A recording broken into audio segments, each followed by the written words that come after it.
La ciudad de Recópolis, desde su descubrimiento, ha sido un tema de controversia para los distintos investigadores que han trabajado la materia. Seguro que muchos conocéis el nombre probablemente de la ciudad de Recópolis y probablemente la habéis visto mencionada en algún sitio, pero si queréis saber más sobre su nombre, el significado del mismo, sobre su arqueología, quedaros aquí, que seguro que os interesa este vídeo. Soy David Posé y esto es Historia Verdadera.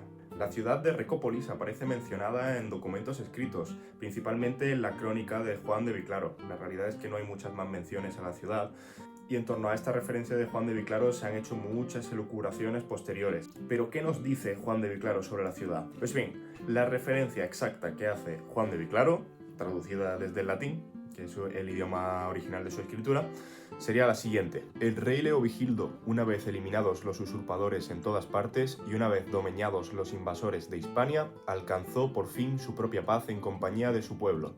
Fundó entonces una ciudad en Celtiberia, a la que dio el nombre de su hijo, que ahora es Recópolis, adornándola con extraordinaria obra, tanto en las murallas como en las zonas suburbanas, instituyó privilegios para los habitantes de la nueva ciudad. Pues bien, parece curioso que dé tanto que hablar una mención en la que literalmente no se dice nada de la ciudad, sino que simplemente existe la ciudad como concepto. Fue fundada por Leovigildo, fue fundada en honor a su hijo Recaredo, y que a la hora de la fundación pues se preocuparon más por crear unas imponentes murallas y adornar los suburbios, las zonas suburbanas. Curioso, porque esta es la zona donde la gente residía, la gente tenía sus talleres y tal. Lo veremos más hacia adelante. En cuanto al nombre, parece claro. Juan de Viclaro nos habla exactamente de que Recópolis fue la ciudad fundada para Recaredo. El nombre tendría relación, evidentemente. Recópolis sería la ciudad de Recaredo, o sea, Recaredópolis. En función a esto, algunos investigadores como Roger Collins han querido ver que el nombre no estaría relacionado efectivamente con Recaredo, ya que si Leovigildo hubiera querido ponerle el nombre de Recaredo, hubiera puesto Recaredópolis. Lo habrían visto además relacionado con que Recópolis estaría más relacionado con Reix, que es la palabra visigoda para denominar al rey, y polis. Entonces sería un conjunto etimológico de Reix o polis, o sea, la ciudad del rey, la ciudad real.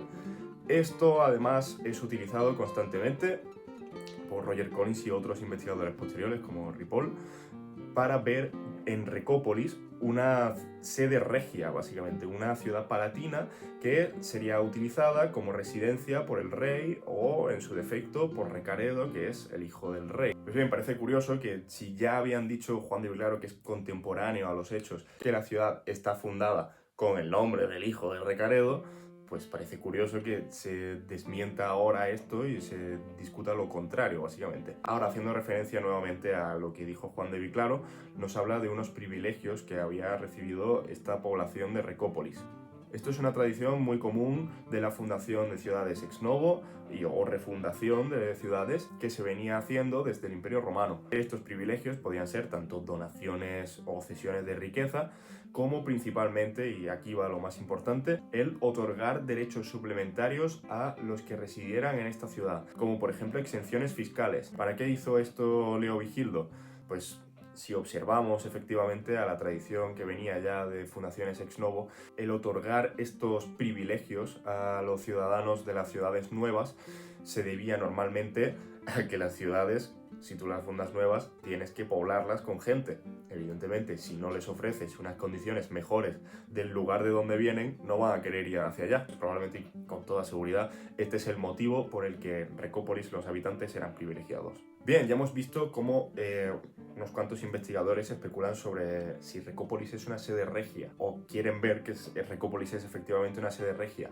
Esto tiene muchos contras y el principal es que Juan de Viclaro no nos habla en ningún momento de una sede regia ni que residiera allí en ningún momento ninguno de los reyes. Además, uno de los investigadores que discute esta cuestión de la sede regia nos habla sobre el nombre de Recópolis en cuestión a que Leovigildo básicamente habría tenido una predilección con Recaredo, su hijo menor, que por cierto no era el que iba a suceder el trono, y por esto, a modo de declaración de intenciones, por así decirlo, habría colocado el nombre de Recaredo, lo cual habría generado, por cierto, esa inseguridad y esa molestia por parte de Hermenegildo, el hijo mayor, que también estaba asociado al trono y que habría sido el causante, básicamente, de la rebelión de Hermenegildo, que fue casualmente al año siguiente de la fundación de Recópolis. Bueno, esta opinión es un poquito sesgada, ya que deja de lado hechos históricos, como por ejemplo la conversión de Hermenegildo al catolicismo y el enfrentamiento religioso entre el arrianismo de Leovigildo y el catolicismo de Hermenegildo, que probablemente fue un hecho un poquito más